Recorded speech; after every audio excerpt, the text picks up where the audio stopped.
We're here to relaunch Glover Park Village Green. This is just the opening salvo. My name is Holly Hollinger. I am a member of Glover Park Village, which is putting this event on today. And, you want me to use that? Okay. And I'm also the co-chair of the DC chapter of the Climate Reality Project, which is Al Gore's thing that he started after he didn't get elected. And now we have millions of members worldwide, as well as dozens of countries that belong to the Climate Reality Project. And so if you want to know more about that, you can ask me about that.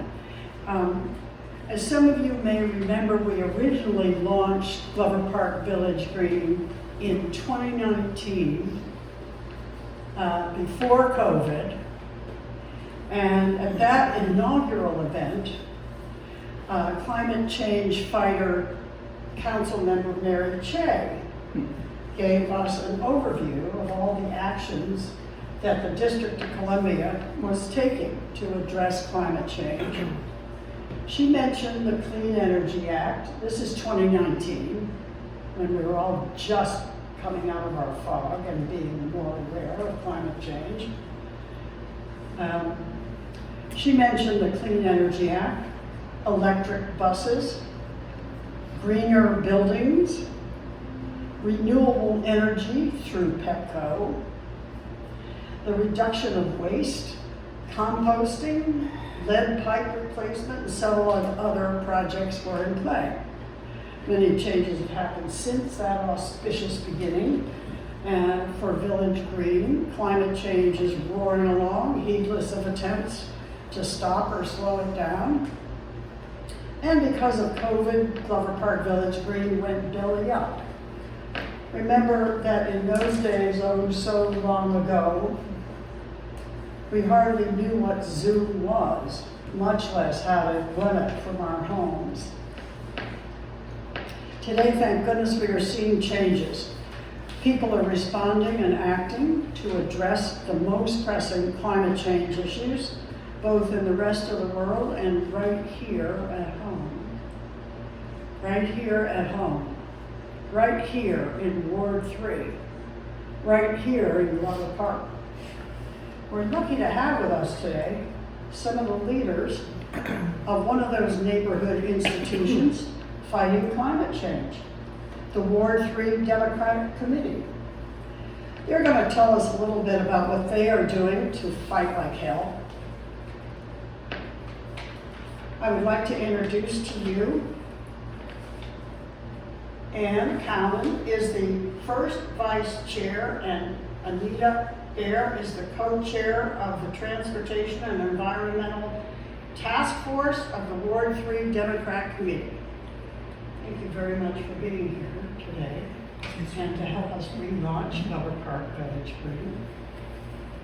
After we hear from our guests, we'll have time for questions, and I would like you all to put on your thinking caps and say what is on your mind and what brought you here today. Okay, thank you. Ann, are you first?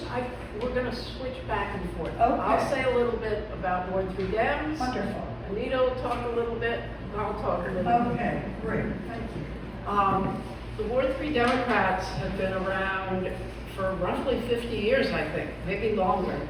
And in many ways, even though we're a Democratic committee, because DC is so democratic, we're more like, a lot of our work is more like a community organization. We work on lots of issues as well as on electing Democrats. At this point, our three main areas of focus are the environment, statehood and home rule, and electing Democrats all over the country. And electing Democrats is obviously not something we're here to talk about today, but I will leave you my name and email, and if anyone wants to talk to me about that, we'd love to have people join us on that. Anita's going to start off on what we do on the environment. Thank you. I'll just stay seated if that's okay. Yeah, so I'm Anita Meyer, and I have to start with a confession. I have zero technical training in environmental issues, and I joined this task force. I've been involved with Ward3 Dems for 7 years now, I think. And because I thought they'd do some things on finance and on transportation, which is what my career background was. But then there were so many environmental issues. And I'll also add that, so we're Ward 3, but we have concerns for the whole city. And the good thing about Washington, D.C. is there is a real commitment here to address climate change. So back in the first Trump administration, when he pulled out of the Paris Accords, the D.C. government said, we are keeping our goals. There has been, Holly touched on a few things, legislation around renewable energy, green buildings. I'm going to talk a minute about the Healthy Homes Act. So there's a will, but there's not always a way. And there are budget constraints, there are many forces, there is development all over the city, which is sometimes counter to the environmental goals. So what we try to do, maybe just another digression before I get to my main point. Right now in the world, there are so many threats to climate. And so personally, I can't take the whole weight of the world on myself, so I'm trying to think local. And here in Washington, D.C., as I said, there is a will and there are a number of things we can do to make our city greener and contribute in our small way to the overall saving of the earth. So we, in the task force, tried to focus on legislation in the city council, which impacts environmental issues.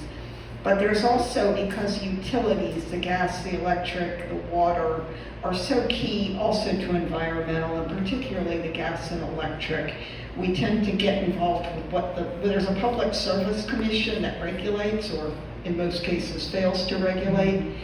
And to give an example of that, so Pepco and Washington Gas, who are both taken over by big international conglomerates, they are required under the district's environmental program and sustainable energy program to provide a plan for how they are going to change their operations to meet certain goals.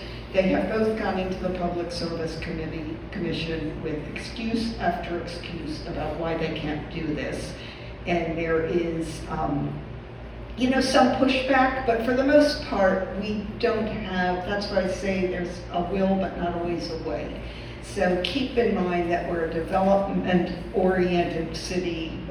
I'm not here to opine on Mayor Bowser, but let's just say there's a lot that's been over the last 10, 15 years, building everywhere.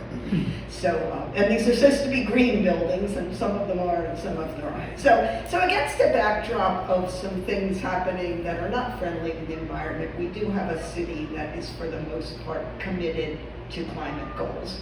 And so we, in our small group, try to take what's going on and adopt it as our own. And I'll talk a little bit about the Healthy Homes Act because that's right now some things happening. So the Healthy Homes, I'll give you a little background, just stop me if I go into too much detail. It's a program where that provides funding for low and moderate income households to replace old, inefficient, gas polluting appliances in their home with newer appliances based on electricity or more renewable energy. And these are homes where we've gone in, not we, but the environmental groups can go in and test, and there is formaldehyde and carbon dioxide and carbon monoxide and nitrogen oxide and nitrogen dioxide, all these chemicals. And these are households that could not afford. They can't just go into the Bray and Scarf and say, send me all these new appliances. They could never begin. So the Healthy Homes Act sets parameters for assistance that's subsidized. The city has a Sustainable Energy Trust Fund, the SETF, which was then tapped to fund this. So this all in 2024, the bill passed unanimously in the city council.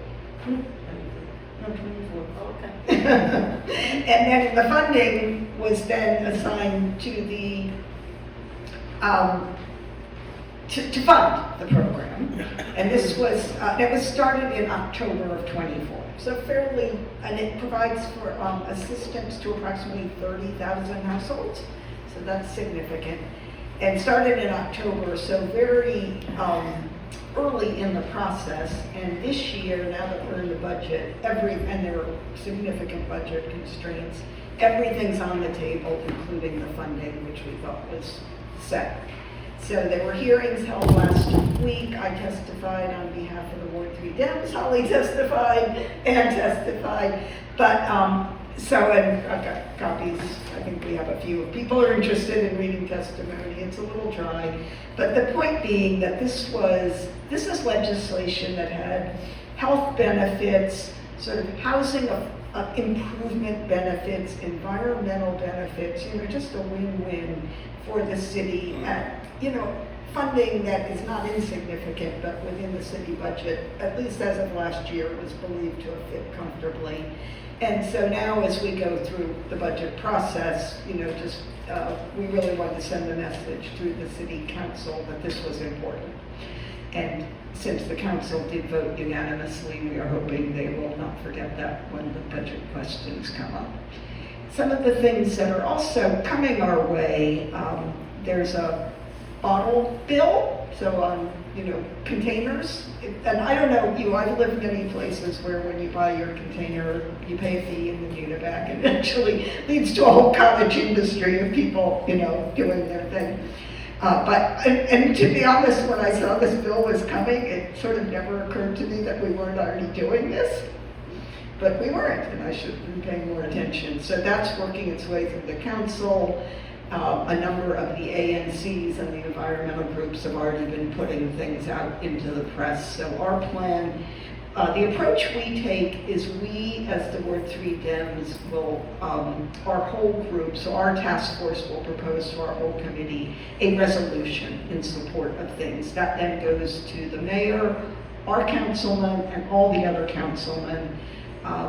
If there is a regulatory, to other parts of the city government who maybe have some impact on the particular issue. So we plan to do a resolution in support of the bottle bill. Yep. The bottle bill, what? I'll tell you. Yeah, and I'll give you some more. So it's basically a proposal to, whenever you buy something in an otherwise disposable container, you'll pay a fee. So if you ever, I don't know, I lived in New York. Like the old days. Yeah. Deposit. It's plus bottle. Yes. Oh, okay. Sorry. And the real goal is, we're being inundated with plastics everywhere in rivers and the park, whatever. I don't even know what you're about. So this is an attempt to do that. There's also, and we talked a couple of times, there's this Greener Buildings Act at the district, which is that new construction will meet certain standards for energy uses, carbon footprint. And there are a couple of really good examples where new buildings or retrofitting of older buildings has been done to these standards. And the buildings work fine, but there are also proposals. The archives wants to take a building over at UBC here, and their proposal doesn't begin to meet. If you follow the story with the RFK property, and this is still developing, but we got the feds to give us back that property. And there are proposals now being put forth to develop, and from what we see about the things that are being proposed, there is no regard for environment and environmental standards and green. So again, there is this green buildings, and so we try to look for enforcement, and we would perhaps do a resolution or testify on an issue like that to say, look, we have this Green Buildings Act, and there are examples. We did testimony like this on the archives last year. We said, here's another building that was built to the green building standards and it is functioning fine, and now you want to turn around and do one that doesn't comply to your own rule. So that's a little bit about what we're doing and how we go about it. I guess. What are the green buildings plus? What are they saying should be? There are standards like LED, that's not the right one, but there are standards for basically the amount of energy consumed, which has to do with the materials used to build the building, the type of systems the building uses for its heating, air conditioning, water. And there are standards, and again, this is where my lack of technical expertise, but our task force is mostly populated with environmental lawyers. So they have the technical expertise, and I can add a little bit on that. yeah. So there are standards for these buildings that are part of the Green Buildings Act, but what you have is developers who don't want to adhere to that. And the city is not always as diligent as it needs to be to enforce its own laws. Yeah, so, I was just gonna say, are you gonna bring up RFK? RFK trying to put a boiler in, they're trying to renovate the stadium. They're gonna try and put a boiler in that has nothing to do with climate change. When we finish, I'll make even further comments about the stadium. I don't think it should exist for many reasons. With regards to the Green Buildings Act, there are two different things going on. One is actually that all buildings in the city in a few years are supposed to be built to net zero standards and have no fossil fuel actually running in the building. Now, there are a few exceptions like hospitals, but by and large, in a few years, all large buildings in the city are supposed to be built to these standards where they will use electricity rather than fossil fuels. There is also an act for the city itself, which took effect this past October, and in theory, from now on, when the city builds, or city money is used in large part for a building, the building is supposed to be built with no fossil fuel on site, and electric heat, electric hot water, electric whatever else you need. The city has been dreadful about this. The Department of General Services is fighting this. The council actually recently weakened the act, but I don't know the details of it. But this is an area where citizen fighting would be great. And some of the stuff you can do to fight is just incredibly easy. There are groups, I assume Climate Reality is doing this, the Sierra Club, the Chesapeake Climate Action Network, take people down to the council, and you go to the council and they're impressed when there are groups of us. And even if you don't feel comfortable speaking, if you go with one of those groups, you're one more voice, one more voter who's concerned about this. So that's a really easy thing to do. You can also write letters to your council members. You can write testimony, which is actually very easy. And the Healthy Homes Act, and we'll send this to you, you can put in written testimony in a current series of hearings on things like the Healthy Homes Act up through March 7th. And it's a very easy thing to do. You stick the committee name and subject on, you give your name, you say, I'm a resident of Ward 3, you say why you care about this, and then you give a few sentences about the actual substance. And all those organizations I mentioned will send you like a template. We're gonna send you all this stuff. You can just get on a female on this. But I particularly was mentioning the Healthy Homes Act because it's really, really easy. And the mayor has, for the last at least 3 years, just tried really hard to cut funds from environmental things and put them elsewhere. So citizens speaking up on this is really important. I'll tell you a little bit about the details of two other things, and then we'll answer any questions anybody wants and whatever else Aaron and Holly want us to do. The bottle bill will cover all beverage containers, bottles, plastic bottles, glass bottles, aluminum cans. It won't cover other containers, but glass and plastic bottles, aluminum cans. At the moment, roughly 75%, in fact, I think more than 75%, and I have notes on this on the table, so you don't really need to take notes.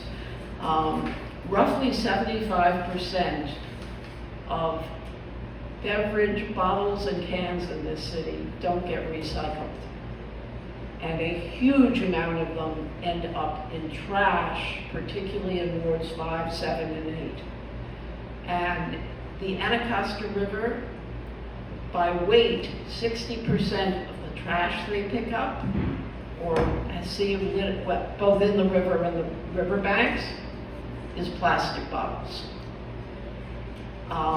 Based on what other states have done, 10 states have bottle bills. The recycling rate went up dramatically, and litter was reduced between 70 and 85%.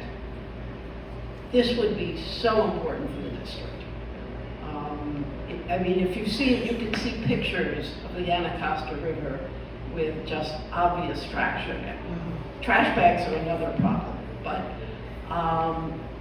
and you can see parks with litter in them. And this obviously won't take care of everything, but if plastic bottles are 60% of the weight of trash in the Anacostia River, this bill would be huge. You pay your deposit when you get your beverage. There are reverse vending machines, so you no longer have to go and stand in line until someone can help you and give you your money back. You go into a grocery store, another store, with your cans, you dump them in the machine gives you money. It is incentive not only for people to return their own bottles and cans, but to pick up the litter and go get money for it. So and the city pays nothing. The beverage companies pay for this program, and they pick up the bottles and cans from the grocery stores and places, and they haul it off, and that saves the district money on recycling. Because at the moment, 20% of the recycling in our recycling cans is bottles and cans. And that means, and we pay for recycling by weight, and we pay for recycling by hauling fees. So it's an even better win, because at a point the district is short on funds. That will give us some more money to spend on something else. So the plastic is recycled if it's done that way? Yes, and much more gets recycled if it goes to these vending machines. And what about glass? Yeah, plastic bottles, glass bottles, aluminum cans. Get recycled? Yeah. If they go to the right places to Right. begin with. Yeah. Don't trash them. That's right. And The experience shows in places that 10 cents, getting that 10 cents back drives a whole lot of behavior. yeah, You want huge. that 10 cents back. They call them canners. There are people who go around cities that have a bottle bill, and they actually are a group of people, and they are called canners.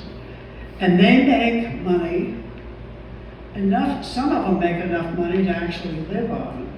And so I remember picking up bottles when I was a kid, hoping I would get enough to go to the drugstore and buy a milkshake. I just wanted to say one more thing to add to what you've already said. Do you know there's 337 million bottles sold in the district every year. Guess how many of those are recycled? 64 million. If we had a bottle bill, that number could bump up to 265 million. So you would, instead of having all those millions of bottles going into the Anacostia, you literally have research that can tell us exactly what happens when you have a bottle bill. It is long overdue. Yeah, but how do we get enough places to give these to? Oh, they will have, they will have them. Who? The bill will make it so that all our big grocery stores and some other stores will have these machines in them. That will be required. Yeah, Yes. places that Oh, sell okay. things in these containers, and again, there'll be standards for how this works, but they will have, and I've seen these, Well, I lived in, to Holly's point, I lived in New York City for a while, and literally people could afford to live in New York City by, and there's a ton of, there's a lot of people, there's a lot of bottles, they collect them all and go get whatever. So it drives a lot of behavior, but yes, so there are these machines, and they are put generally at places that sell, so the big box stores, the grocery stores, and even some smaller, I don't know, like a Rodman's over here, whether they would have one, but generally, these are pretty widely available and very easy to use. You take your, say you've got your bucket full of whatever you've been gathering up at home, and you dump it in, and But it is the spits out city, some money. is that bill thinking of making those things, those places to deposit them, plastic, glass, tin, aluminum and so forth, any of them in one place, or the number of places that you have multiple ones I've things? Multiple, they'll be in multiple places. But will the places have multiple machines? That I don't know. You know how your bin is single stream, you put them all, the machines I've seen in other states, usually you just dump whatever in, and then just like they do here with your recycling, somebody is then, it just taking Sorts it it out. away, sorts it out. Ah, So the recycling process works just like it does, but the participation, based on the evidence, goes up dramatically. And the process is more efficient because it's been done in large quantities. So instead of you throwing your 10 bottles into your blue bin and somebody picks it up and, having these come together Yeah. in large quantities really makes the whole recycling process more efficient. That's another beauty of the bill. And actually, another reason it makes the recycling process more efficient, when people recycle and don't wash their stuff out, or throw things in recycling that aren't supposed to be in there, a whole bunch of the recycling we carefully put into our bins ends up so contaminated it has to go into garbage. When these bottles and cans are only with bottles and cans, all of them will get recycled and will be clean enough to be recycled. And this is this is a common sense bill. This isn't the moment that we're going to be working on it, but soon we'll be working on it, and having people speak up is going to be incredibly important, because the experience in other places is that the beverage industry fights it like mad. And in several states, there were referenda that looked like they were going to do well, and the beverage industry came in with scare stories, and the referenda were killed. Now, we're in a much better place because all but one member of the council has endorsed this bill, and the council is generally very good on environmental. what were the scare stories? I'm sorry? What were the scare stories? I'm sorry, Do we, What? I do didn't you hear know the the question. beverage industry scare stories? Probably that'll get more expensive. Yes. Oh, yeah, no, get more Or expensive. you won't be able to get the drinks you like, you know, you won't be able to get a bottle of Coke. They just yank stuff up. Actually, believe it or not, the bottling industry doesn't raise prices. Like you would think that they would then, if there's gonna be 10 cents charge, right, on For the bottle recycling, itself, they don't raise their prices. It happens over and over again. All the 10 states that already have bottle bills, the prices of the drinks do not go up. They're so afraid that the competition won't raise prices. But the that law, they don't raise the new prices laws will either. make all these sellers so much responsible. We're trying to make them For- responsible Yeah. for the life of the. And of if the bottle. collecting machines, they're gonna be in all these stores, take all of the glass, plastic, Yes, they metal. take it all away. Reuse it. It's not gonna cost the sellers much anything at all. No, it doesn't. It isn't gonna cost them anything. And then you're, Wait, talk with it. What about the vending machines? so there's some investment to make this work, okay? So nothing's free. But the amount the consumer pays, you put it in, you get it back, so that's nothing. And again, there's some, you know, somebody has to, like, you have to fix all the checkout machines in the store to calculate. So there's some startup costs, but it is paid for by the fact that there is a lot less trash. Actually, no, it's paid for by the beverage industry. The city does not pay a dime. It's gonna save the city money.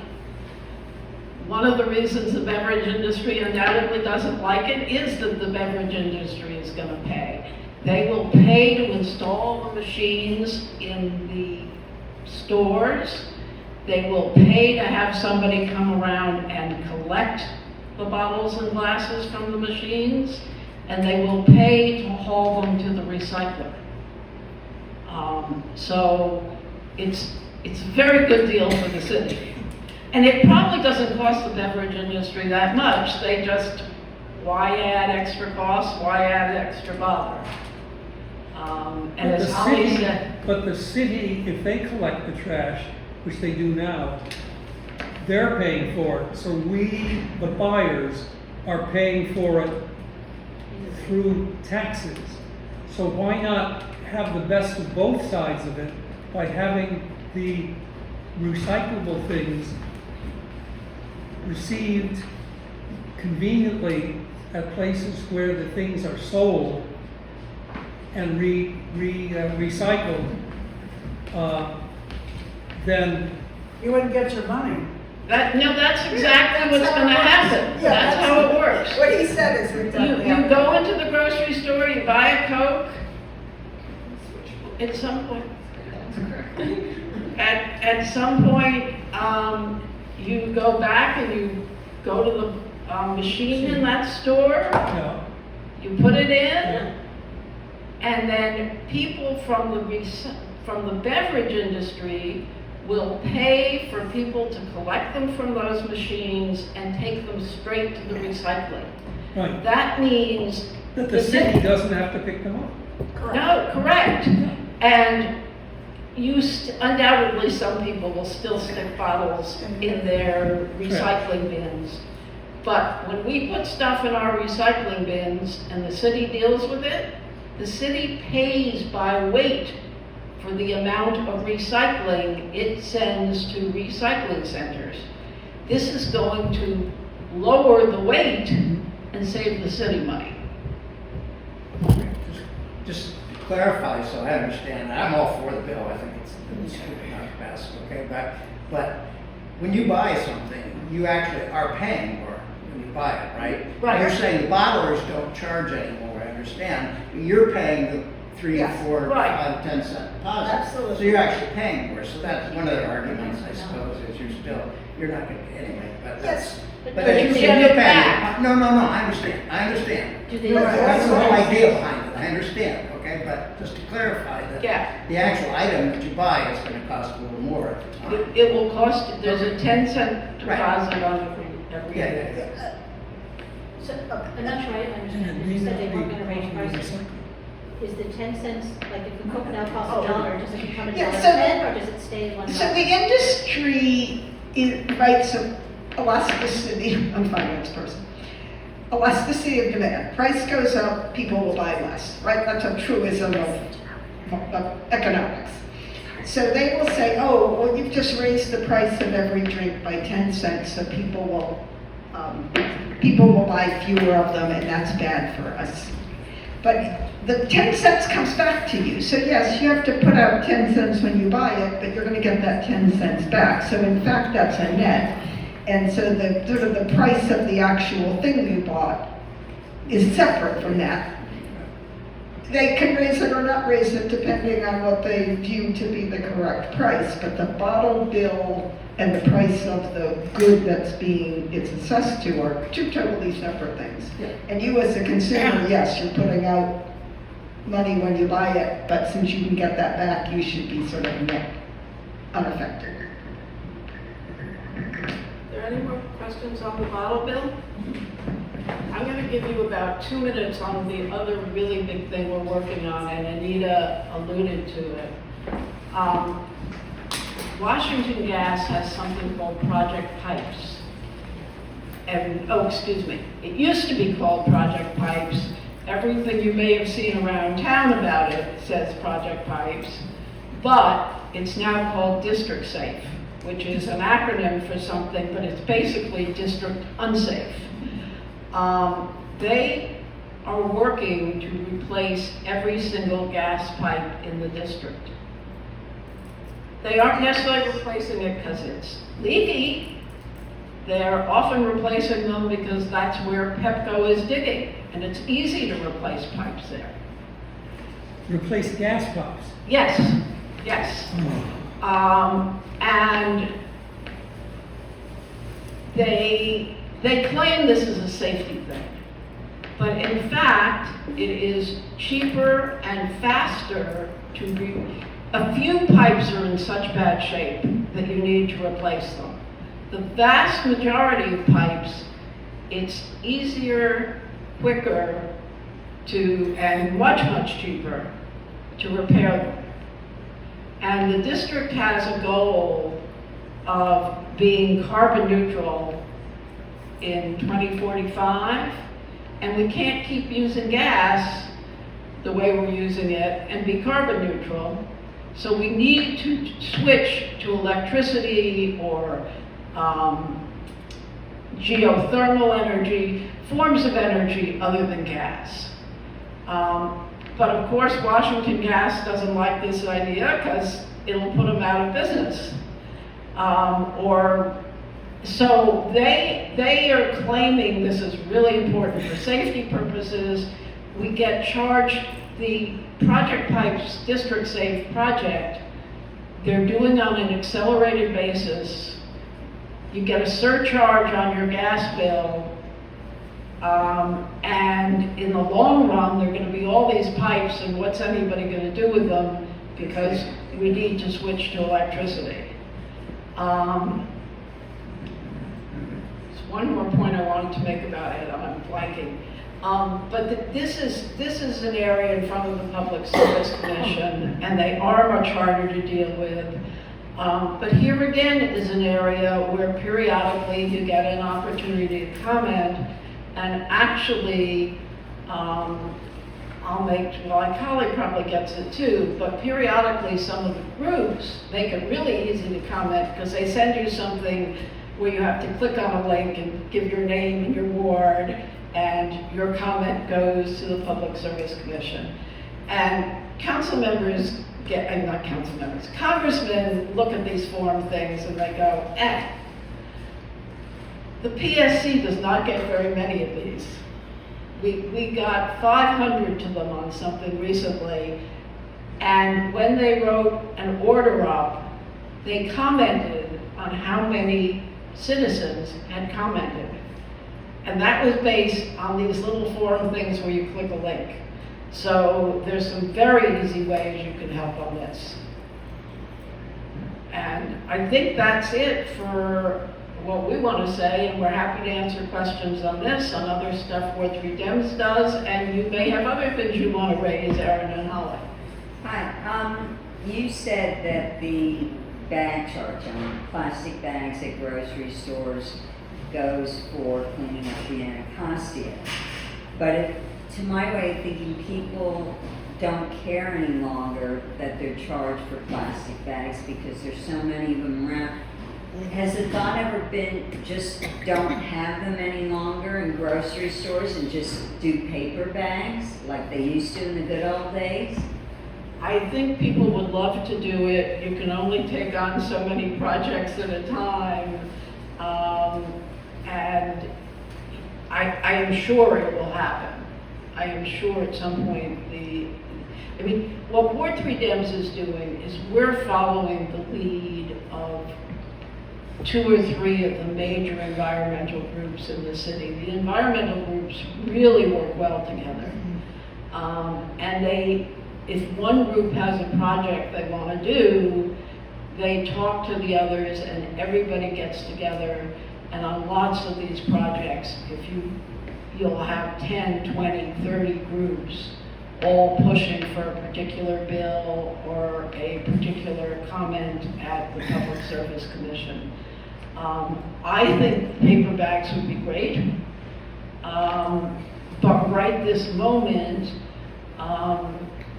the direct climate things, cutting down on gas, are some of the biggest focus of the groups because that's where the worst problem is.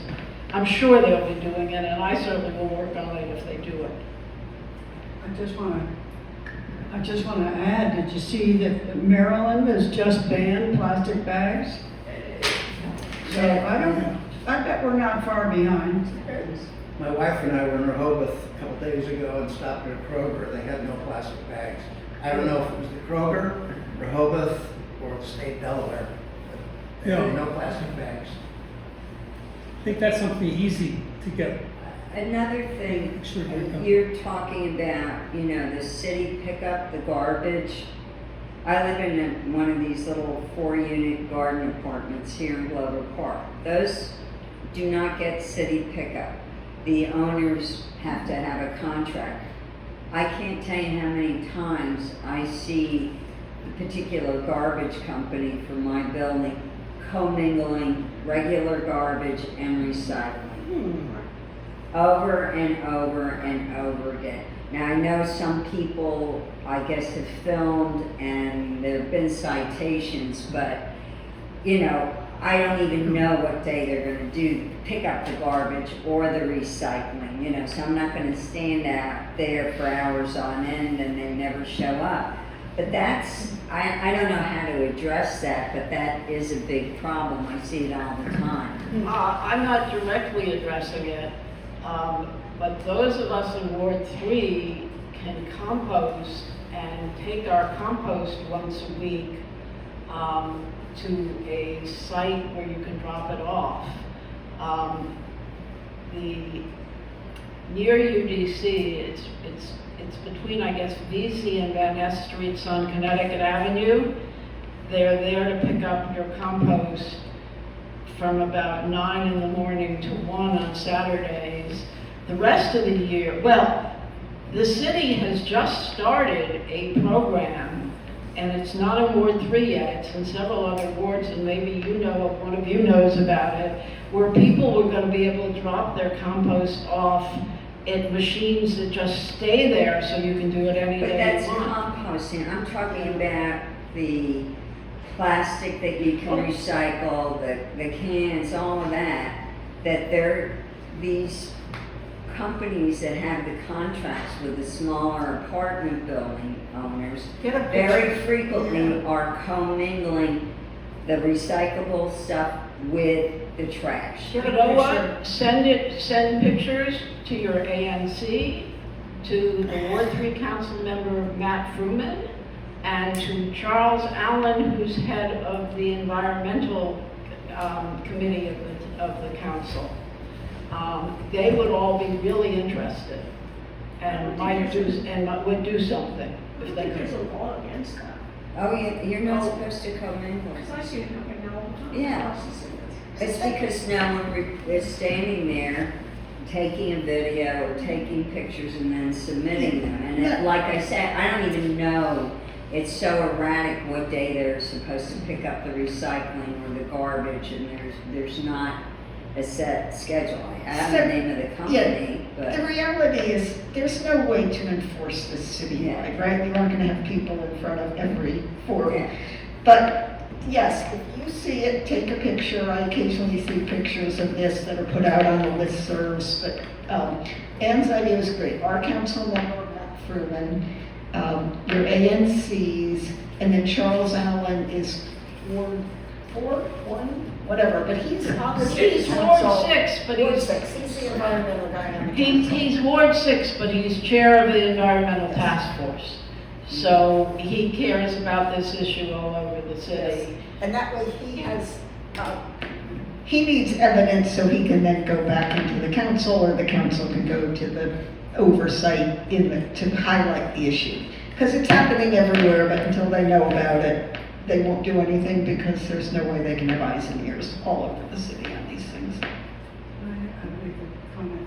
I just wanted to add to what you said about composting. There's a pilot program where I put my compost into a bucket at my house, and every week on Monday, I put it out next to my garbage. And they come and get it and leave the compost bucket empty for me. Yes, but unfortunately, they've closed that. You got in lucky. You're kidding. I'm not kidding. They picked it up last week. No, but you got signed up a while back. By the time I learned about it, they weren't taking any more households. They're trying to expand the core park boards first. My understanding is that they're trying to expand across the Anacostia first, and then as the program builds out, they will come back to the rest of us. I'm in it too, so I keep getting all the notifications, so. But for now, Ward 3 is out of, if you aren't already signed up, you're out of luck. But you can come and put your stuff in my compost bucket. But I want to say one more thing about that. Compost is one of the really worst pieces of waste, because compost, food waste, turns into methane gas. It turns into methane, and methane you'll know the figure. Methane goes away after 20 years, unlike carbon dioxide, which goes away after 100 years. So it depends on your time frame, but within a 20-year time frame, I think methane is something like 83 times more potent a greenhouse gas. So if we could get methane under control right now, we buy ourselves time to deal with carbon dioxide. So taking your compost to a Ward 3 place until they have more things set up is really, really valuable. And there is one, it's on Connecticut Avenue in front of a large UDC building, which is between Van Ness and Vesey Streets, on Saturday mornings until 1 o'clock. There was supposed to be one at the Uptown Theater, or Avalon, I'm not sure, Uptown or Avalon Theater, probably the Uptown Theater. And I have no idea if it's operating because the other one's near me. the other thing too is, with certain things that you have to take to, is it Fort Totten? And one of them's closed, I think, still. And they're part of being, I think, for a lot of people engaging in this is how easy or difficult it is to get to a recycling place or a compost place. And I think that I think the two are in Northeast or something like that. They're not exactly geographically desirable for people in this part of town. And if they, even once a month, let's say, set up like a pop-up to take batteries or whatever, that would be really helpful, especially the lithium batteries that you're not supposed to just, pitch any old which way. Suggested to your ANC, Matt Fruman, your council member, and Charles Allen, the head of the council environment. The mayor is not very sympathetic to, she talks good on the environment. And she did set up a lot of these programs a ways back. But at this point, probably due to the influence of the business community, the mayor is not at all sympathetic to environmental things, but the council is very sympathetic, really trying to do the right thing, and alerting your council member, alerting Charles Allen could really, really make a difference on anything you're concerned about. Somebody I know had a problem with the water company doing construction work on their street at night, several nights in a row, and they called Councilmember Fruman. He talked to the person almost instantly on the phone, and then went up and had a meeting with the residents within a few days. So he really wants that, particularly that sort of, there are issues that the council members are not necessarily helpful on, but they really do like to do constituent service. And they really sometimes, I'd say a fair amount, they listen to the squeaky wheels, and things they care about, you're giving them the information to act. So this is a really valuable thing to do. And one of the things we will give Erin is a list of all the council members and their phone numbers and their email addresses. And then I'll send that for all of our attendees today, and then the individuals who weren't able to make it, so that they can then do the advocacy that I'm sure they would like to do. And if anybody would like to do testimony, we will give you, particularly this Healthy Homes, will give you a simple thing you can do, and we will be happy, if you want to consult with us, we will be happy to help you, because we would love to have more people do it. And all the testimony that's been filed is on the council or the DOE website, so you can just go in and copy and paste what you like. There's also testimony right here on this table, if you want to see what it looks like. We all brought testimony, I brought testimony, and they brought testimony, so take a look at the literature table and see if you see anything there. And obviously we can send it to you online. The other thing that's on this table here is if you buy an appliance, or if you buy a car, or if you're buying something, take a look on this sheet and see if the federal government won't give you some money back. You can get through the infrastructure bill. As you know, I think you probably know, that was passed. Billions of dollars are out there for us to spend, so spend it. Actually, one quick thing, even if the federal government takes that away, DC wants to see us go electric. DC wants to see us replace, even if it's electric, an old stove or an old dishwasher or whatever, and they will give you a lot of money for that. This DC SEU, and again, we'll send you information, will even if the feds cut off money, as long as they have money, they will give you rebates for doing certain sorts of work, as long as you give them the proper documentation. Including building solar.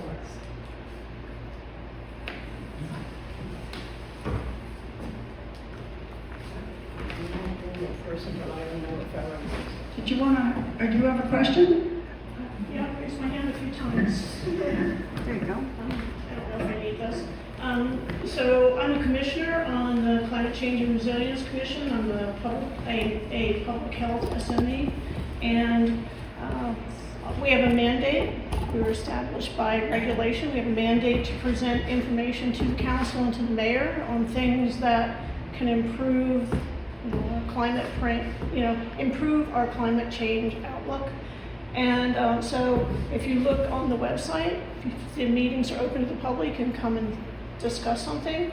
I don't know if any of you went to the Knology meeting, which was about a month ago, held at MLK Library. The PSC director was there. You could have come and talk to him in person about some of your concerns.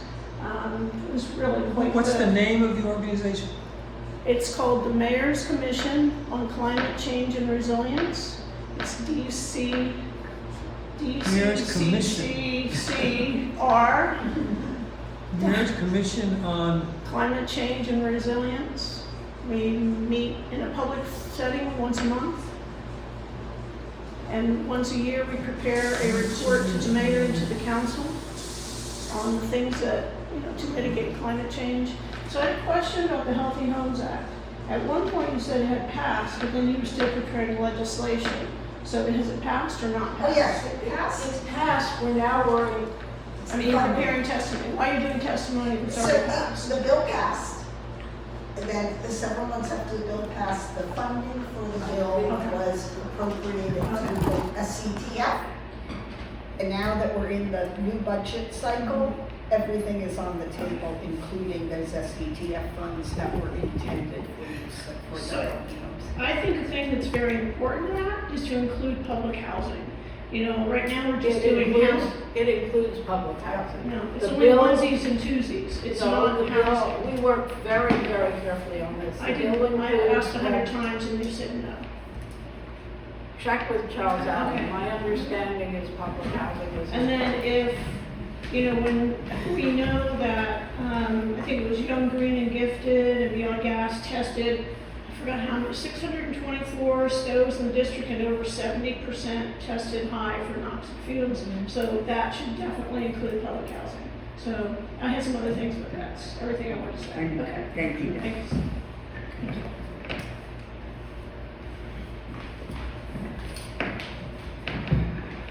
Thank you.